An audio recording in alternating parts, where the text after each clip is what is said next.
5. I wouldn't wish that on my worst enemy. And this is going to be challenging for them to come back. Hopefully, they can find that way, because we know Fnatic ONIC, when there's a path, they find it.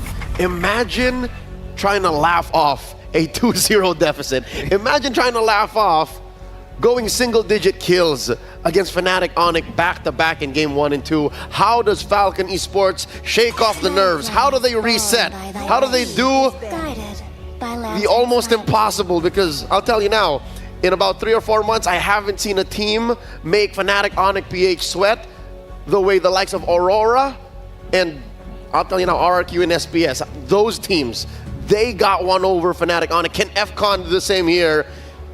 This is the one chance that they got. Match point, game 3, FCON on the play. Banning out the Lo Yi and the Cho. FNOP taking out the Fanny and the Zhu Xin. Everything about the same except for that Cho. Yeah, I mean, the Cho's a decent band, and we're back to this Granger, we're back to this trade-up. FCON, you know, the most important thing here is it's not just the gameplay, right? We're seeing that very clearly. It is the draft majorly. Coach Why Not versus Neo Chao. I mean, it is something that has to change for FCON. We need to lose the idea of comfortability. We need to lose the idea of this has to be picked. We need to be ready to counter at all cost, at all odds, and the players need to be able to play whatever the coach wants to give them. Yeah, they're facing a double-edged sword yet again, right? First in the draft, last time we asked, do they pick the Bruno, do they pick the Suyo? Right now, you are seeing both available as the Hylos will be banned out. Last time they picked the Bruno, and it didn't work in their favor. Do they go the Suyo this time around? No, they go the Bruno again. I don't think the Bruno's bad. The Bruno was not a bad first pick. FNOP, if they go for this Joy again, if they go for the same thing we saw last time, what was it, Joy? I want to see the Fred. Cho? I want to see the Fred. It is the counter to the Joy right now. It's not Suyo. Joy wins out in that rock, paper, scissors. We already saw it last time. And if you doubt what I'm saying, FNOP pulled the Fred out against Joy in game 1. So take a page out of their book and do what they did to you. All of the supporting documents to prove Trex's theory is in this series. So all you gotta do is scrub back about an hour and a half and you'll see it all. Now, Fnatic ONIC, they open up with the Joy, and instead of the Cho, they get the Khalid. Which we know very much this could be a Roam Khalid if they want it. It could be a Brusco special. Yeah, it's a Brusco special. Some spice in the land of Dawn. Yeah, and they can definitely flex it like you mentioned, especially with that Hylos being out. One of the only heroes that can really match up with the pace of that Khalid. Now, there's still a lot of mid laners on the case up for grabs. You are going to go ahead and see the Fredrin locked in, a Trex prediction at its finest. Coach Trex. Okay. It wasn't a prediction. It was an order. It was an order. It was, listen, guys, I'm losing faith in you. And there's another page out of the draft 1 book, game 1 draft book. We pick up the Matilda.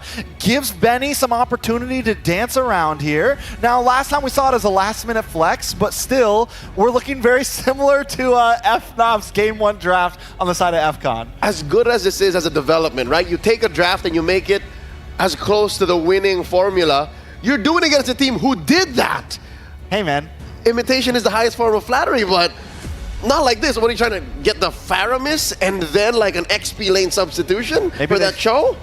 Maybe they should have took the Cho in the beginning and then did the swap and literally just copy and paste, you know? Now the question is, do we pick up our mid laner here, right? I mean, last pick on the board for the first half. You could go in for the Farza again. There is a Mathilda though, could be a little bit of a challenge. They're gonna go in for the Vexana instead. All right, this is another hero that I think Super Prince is comfortable with, but we haven't seen him shine as much as compared to, you know, his MVP winning Farsa, his Lu Yi, even his Valentina. So I'd like to see how he works with the Vex. And it just goes in so cleanly to the way that FNOP draft. They're always looking for the counter play. They're never scared to put, okay, this time we're going to slot Mage in our 3rd pick. This time we're going to slot this in our 3rd pick. They know, okay, you got Fredrin. We're going to bring out the Vexana. It does great at countering it in the Lord Pit. It does great at dropping the Eternal Guardian. Fairme's banned. Second phase band's going quick. And this time Falcon's like, listen, we're going to take out the Layla. Look at that. And the Beatrix. Tit for tat. These coaches not wasting any time. Coach, why not? The Kimi Mutombo, no. Just says, I'm not going out like this. You cannot do what we did to you game 1. And of course, Coach Neo Chao respecting the hard counter. Counter said it himself. Yes, it is a hard counter. If I pick up the Layla against the Bruno, them balls ain't touching me. Now, do you match mobility with mobility, right? With the Khalid and the Joy, do you go in for something like the Hilda? It's open, oddly enough. Hilda against the Joy works well. I think FCON could pick it up, honestly. So that's 2 hard counters. The Fred and the Hilda. There's another hero, I think, that is open, but you can't pick anymore to counter the Joy. It's the Belleric. You just get in there, you stand, stop dancing. Yeah, stop dancing. Stop. Wait a minute. Wait. All right. We are looking for an XP laner. There you go, Royal Milk's fave. And what's going in mid? What's going in mid? What else is left? Aurora, Yves. Is Lu Yves still? Nope. It's not enough burst, though. If you pick any of these heroes, that's not enough burst. Yeah, just go for a nice back line, honestly. I think Yves would work. Could go for the Farza again. It's not the right kind of damage. It's going to be challenging because of the mobility aspect. I was going to say Farza would work better than the Eve, just due to the wings by wings to be able to get a little bit further out to safety. Maybe pair it up with the Flicker as well. And the damage profile, very important in this current meta game. If you picked anything else, like a utility mage in mid, FCON would not be going fast enough, not even close, to catch up to the tempo that FNOP will be going in with. It's make it or break it.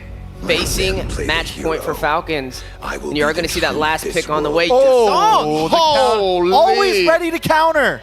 Always! FNOP doesn't care if it's meta or not. We're counter-playing. It's Falcon we're asking for to bring new flavor, but now Fnatic ONIC evolving the metagame once more before our very eyes. Yu Zhong showing up here. Game 3. Let's throw over to our casters, Ingan and Naisu. You know, Yu Zhong had to come out because he's seeing all the other Prime skins coming out to play in M6, and he's like, you can't forget about me, Ingan. They pull out the Yu Zhong pick. What do you think about it? Do you think this is a closer? It's match point right now for FNOP. I think it could be a closer, a good counter pick coming in from the composition of Falcon Esports and in the hands of someone like Kirk, easily activated. You know he's going to disrupt the formation of Falcon Esports, specifically when the Feathered Airstrike has been casted, so it's going to be hard-fought battle for Falcon and going up against Fnatic ONIC Philippines. Right now, FNOP is saying, what's a Falcon to a Dragon? We'll see if it plays its part this time around. Game 3, it's match point right now for FNOP. Can Falcon Esports soar higher and stay in the series by taking a game against Fnatic ONIC Philippines? And this time around, a little bit different in the jungle, of course. Dax this time gets the Fredrin. It's such an interesting change of pace that we've seen throughout the M6, even from Swiss stage to now, and just the meta in general. And again, make sure you guys grab your M6 pass. It's now available. Oh, mid lane, PX7, oh, in trouble, 1 hit away.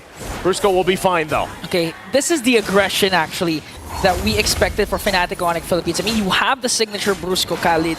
Khalid activated early on in the early game. Main objective is to really try and go for the mid control and eventually go for the delay in the jungle rotation. And so far, Brusco has been doing a good job in going for those pokes, going for those engages.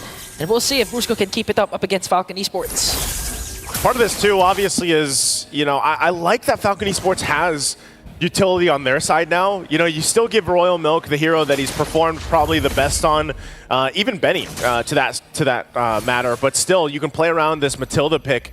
Helping Dax have a little more mobility on this Fredrin is going to be great. They're setting things up for the first objective, poking down Brusco a little bit here, but King Kong is there to go ahead, and the Quicksand Guard. Super Prince though will have to burn the Flicker already, so pretty proactive early game from Falcon Esports. Yeah, that was well worth it. Again, just the guiding wind. You already burned out Super Prince's Flicker. And you know that in terms of mobility, Vexana, although he has the Deathly Grasp, mobility-wise, he's not up to par compared to PX7's Sparsa. So that's a good resource burned for the side of Falcon Esports. But again, here is the problem. Kirk with a Yu Zhong already level 4. If PX7 decides to go for the Feathered Airstrike, but on the other hand, no Dax, going right after Brusco. Brusco going to be in trouble. Flickers out, heals up, Quicksand Guard.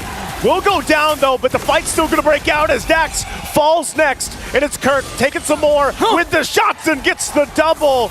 It's a reminder the Yu Zhong still works in the meta, and that's going to be a turtle as well for FNOP. If you're speaking about proactiveness, Kirk was proactive in that clash. Jumped in, plus the Petrify, gonna take it down too, even though Royal Mid got the vengeance, but King Kong though, forcing Kid X to flicker out, but catches him off guard with electrifying beats, and brings him down once more, extending the lead of Fnatic to 1.3k.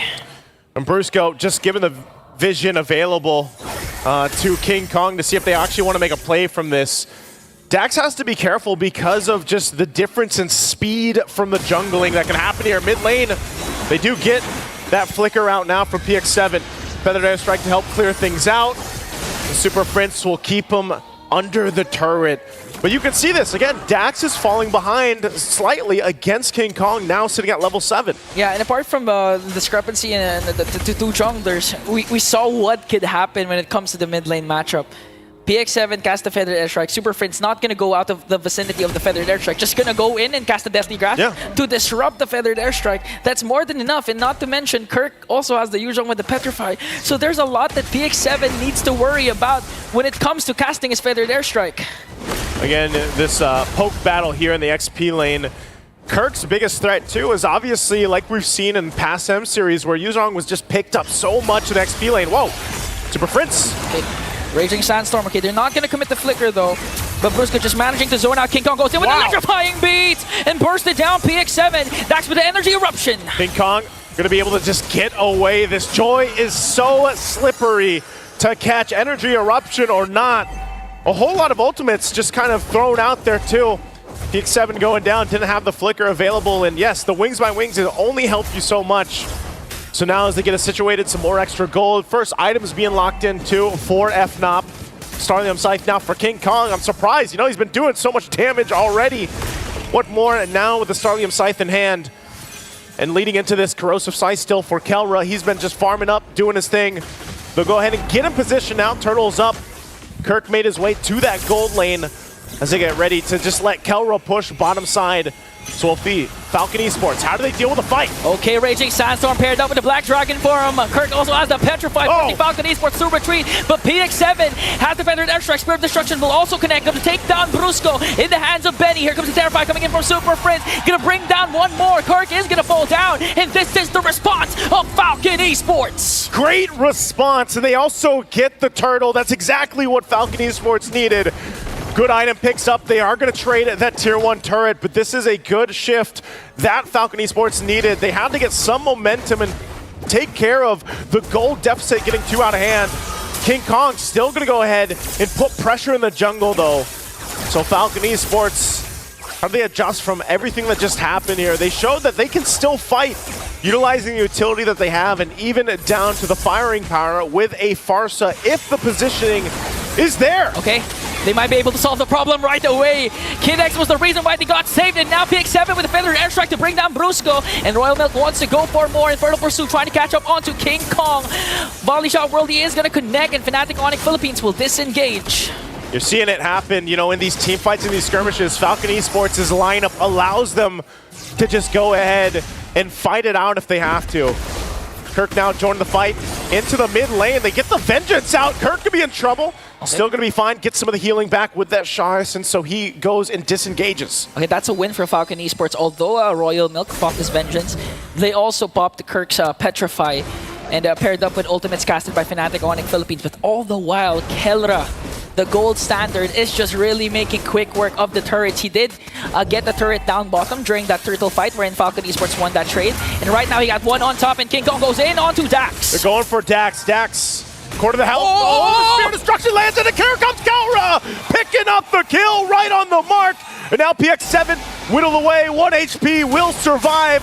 And Kid X now caught under the turret. They go in. Here comes the internal guard, but Royal Milk wants to go for Kelra.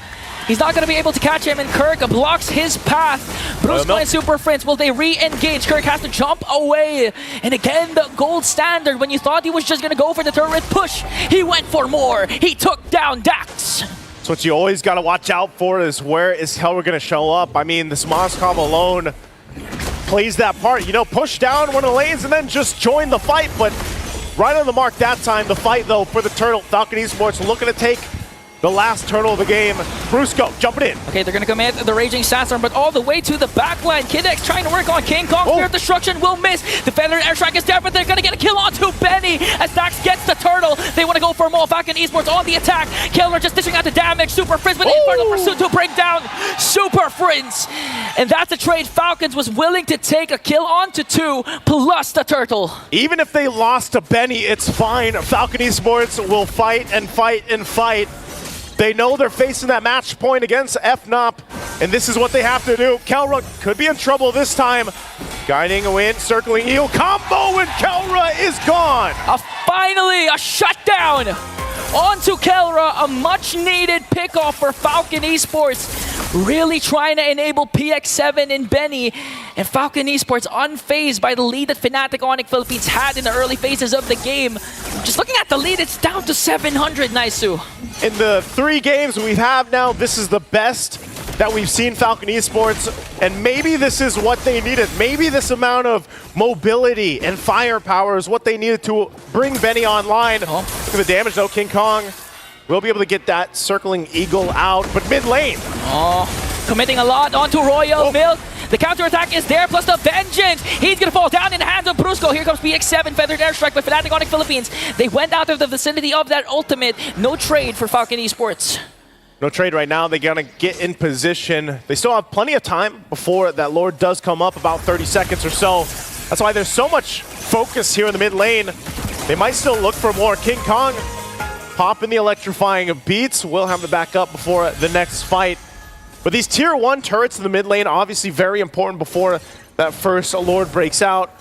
But right now, it's just kind of maintaining things. Good item pickup here for Benny, finally getting that Malefic Gun. So now he's got the 3. He's got the Haas Claws, he's got Berserker's Fury, Malefic Gun. He is where he needs to be on the Bruno. Has farmed up quite a bit, sitting at the top of the gold ranking here too for Benny. So he is online. As long as he is safe, and he's got not only the sliding tackle, but he's got a flicker plus Kid X on the Matilda. His positioning should be on point. Super Fritz! Super Fritz has to walk away now. Falcon Esports going to set their eyes on this Lord.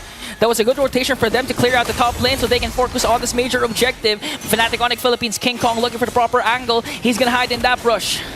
Gonna get in position. Kelra might make his way down too. They know Falcon Esports wants to take this with the Fredrin. They have the utility. They're gonna go. Here comes the Black Dragon form, Raging Sandstorm combination to zone out. Falcon Esports, the Spirit Destruction will connect. Dax gets the Lord, but Fnatic ONIC Philippines wants to go for the kills. Royal Milk will get 2. And now Falcon Esports, the response that you want from them.